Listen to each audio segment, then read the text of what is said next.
আমরা অনেকেই ছুটির দিন একটু নিজের মতো করে সময় কাটাতে চাই।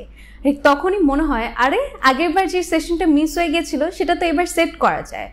বাট ছুটির দিন ক্লিনিক বন্ধ, সাইকোলজিস্টও নেই।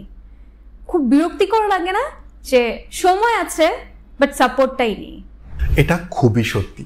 আমরা বুঝি মন খারাপ তো আর সময় দেখে আসে না, রাত 11টায়ও হতে পারে, আবার ছুটির দিনেও হতে পারে।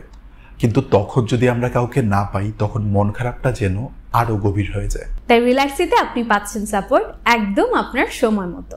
ছুটির দিন হোক কিংবা রাত 11টা, যখনই কথা বলা দরকার চাইলেই ভিডিও কলে অথবা চ্যাটিংয়ে সাইকোলজিস্টের সাথে কানেক্ট হতে পারবেন। সময় আপনার, যত্ন হোক আপনার মতো করে। রিল্যাক্সিতে সেশন বুক করতে ভিজিট করুন session.relaxy.com.bd তে। ঘরে বসে সুবিধা মতো সময়ে কাউন্সেলিং সেশন নিতে আজই ভিজিট করুন রিল্যাক্সি ওয়েবসাইট।